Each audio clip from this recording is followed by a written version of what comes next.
Olá, hoje eu, Nicole Fusco e Thiago Berraich recebemos aqui na Jovem Pan o secretário executivo de Desenvolvimento Social do Estado de São Paulo, Paulo Matias. Paulo, obrigada e bem-vindo. Eu que agradeço, Nicole, agradeço, Thiago, Obrigado, a todos secretário. aqui da Rádio Jovem Pan, é um prazer estar aqui. Prazer. Thiago, obrigada também pela parceria nessa entrevista. E Paulo, o senhor já foi prefeito regional de Pinheiros. Qual que é a diferença de agora assumir uma pasta estadual?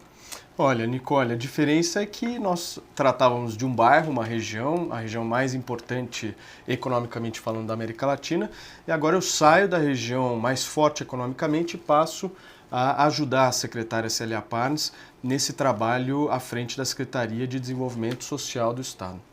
Uma secretaria delicada, complexa, onde a gente tem inúmeros problemas sociais no Estado. Mesmo sendo o estado mais rico da federação, a gente ainda tem alguns déficits nesse sentido, e a diferença ela é exatamente nesse sentido. Trabalhos diferentes. Antes, na Prefeitura Regional de Pinheiros, eu tapava buraco, podava árvore, cooperava avenidas, restaurava praças. Agora eu estou cuidando do ser humano, agora eu estou cuidando daquelas pessoas que mais precisam.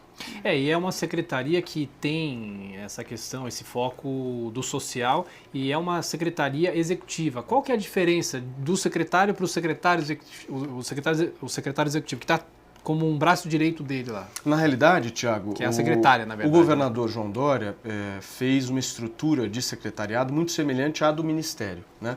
Antigamente a gente tinha os secretários adjuntos, o secretário titular da pasta, o secretário adjunto, e ele alternou isso para os secretários executivos. O que muda isso na prática, além de simplesmente o nome de secretário executivo? É que na prática a gente é um braço operacional, a gente é um braço executor de todas as políticas que a secretária titular, no caso a Célia, nos passa e nos coordena. É uma missão muito diferente e o jeito Dória de governar é um jeito diferente, né? Nós temos reuniões de secretariado executivo a cada 15 dias. Nunca, em nenhum governo que passou no estado de São Paulo, secretários adjuntos se reuniam a cada 15 dias, sob coordenação da Secretaria de Governo, no caso, o secretário executivo Nelson Baeta, que é o executivo do Rodrigo Garcia, para nos coordenar, para passar as ações, para cobrar, para verificar o que está ocorrendo. Enfim, é algo inovador, e não apenas no nome, mas na prática também. Uhum. O senhor falou sobre inúmeros problemas sociais, né? A pasta de desenvolvimento social cuida, para quem está nos assistindo entender um pouco melhor, cuida de programas como o Recomeço, que trata de dependentes químicos, o Bom Prato, o Centro de Convivência do Idoso. Quais são esses problemas que o senhor já identificou na pasta? Olha, para mim o maior problema da pasta, e não apenas da pasta, mas do tema em geral no Brasil, é a abordagem que diversos governos, seja ele federais ou estaduais, abordaram em relação à política social. Eu, particularmente, defendo uma política onde nós tenhamos um ciclo social, onde o Estado possa fazer e dar a sua assistência inicial, onde o Estado possa ajudar na capacitação do indivíduo, mas, acima de tudo, Nicole, o Estado possa gerar portas de saída. Hoje, o maior problema que eu vejo em programas de transferência de renda no Brasil, e cito, por exemplo, o Bolsa Família. Nós temos só no estado de São Paulo 1,5 milhão de famílias que recebem o Bolsa Família. Sabem quantas famílias no ano de 2018, no estado de São Paulo, pediram voluntariamente para se desligar do programa? 2.253 famílias. Isso corresponde a 0,1% do total de famílias abrangidas por esse programa Bolsa Família no estado de São Paulo. O que eu quero dizer com tudo isso? Nós temos que julgar os programas sociais não pela quantidade de pessoas que estão sendo beneficiadas por ele, mas pela quantidade de pessoas que pediram para sair deles. Ou seja, que conquistaram a autonomia plena, que melhoraram economicamente, que conquistaram emprego e que não dependem mais do Estado para sobreviver. Então, o nosso enfoque, a secretária Célia tem dito isso muito a mim, por orientação inclusive do governador, é de que temos que olhar para a porta de saída. Não há possibilidade mais no Brasil de nós termos programas assistenciais pela vida inteira para uma pessoa. Para mim, Paulo Matias, é um atestado de incompetência do Estado uma pessoa, um cidadão brasileiro, ficar pela sua vida inteira dependendo de um programa social. Ou seja, nós precisamos pensar que esse cidadão ele precisa ser acolhido, total tratamento emergencial a ele precisa ser capacitado, Mas o Estado tem sim a obrigação de dar uma oportunidade, de gerar uma articulação com o setor privado, de gerar facilidade, de gerar realmente algo que possa desprender a burocracia que existe para fazer essa pessoa que anteriormente estava dependendo do Estado caminhar com as suas próprias pernas. Secretário, esse é um problema estrutural não só de São Paulo, mas também do Brasil. Agora, também surpreende o número de pessoas que aqui em São Paulo são pessoas que dependem do Bolsa Família. Pouca gente sabe, mas São Paulo, que é um estado rico, mas tem áreas pobres como qualquer outra parte do Brasil, né? Sem dúvida. Áreas, por exemplo, como o Vale do Ribeira. Sim. O Vale do Ribeira, para quem nos assiste e conhece, sabe muito bem do que eu estou dizendo, a área mais pobre do estado. Mas eu volto a insistir no conceito de política, né? Anteriormente, nós tínhamos uma política social em que valorizava a dependência do indivíduo perante o Estado.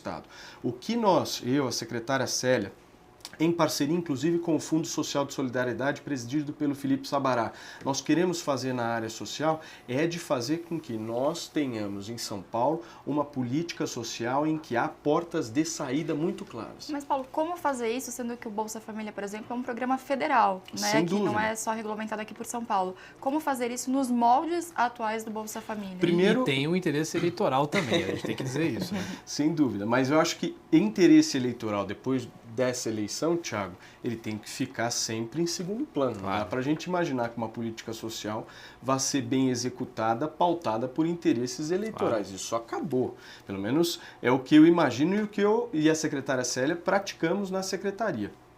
Como fazer isso? É muito objetivo na minha avaliação, Nicole.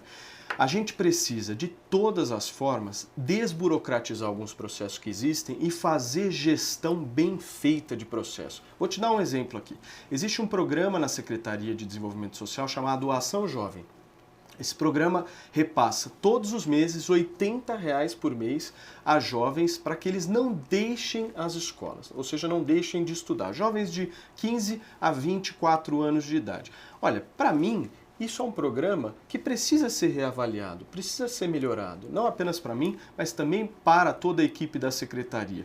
Por quê? Nós não podemos apenas ficar repassando recursos sem você ter critérios, sem você ter uma gestão eficiente disso. E, acima de tudo, fazer a necessidade que tem que ser feita em relação ao pente fino desses programas. Tem muito dinheiro sendo jogado fora. Vou te dar um outro exemplo aqui em relação ao Bolsa Família para vocês.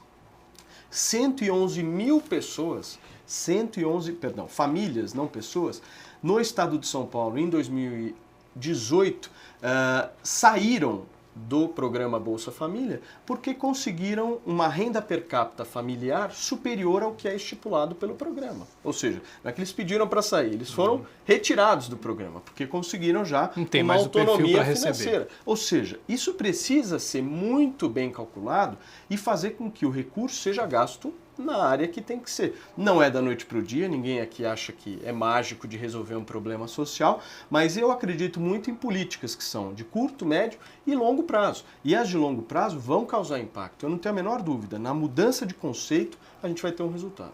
E já está havendo esse pente fino nesses contratos ou até em outros programas? Olha, na realidade, nós estamos há 29 dias, né? A secretária Célia está abordando muito toda a questão estrutural da pasta, né? Desde a estrutura de cargos, desde da questão da estrutura administrativa, falando da secretaria. Então, nós estamos nessa fase ainda. Eu acredito que um pouco mais à frente a gente vai poder passar mais dados. Secretário, a sua secretaria, como outras, né, é uma secretaria que depende do trabalho de outras pastas. E no caso do programa Recomeço, tem toda a gama de projetos para tentar revitalizar a região da Cracolândia, tem a parceria com a Segurança Pública em relação à polícia, a Secretaria da Saúde também. De que maneira o senhor vai conseguir coordenar tudo isso?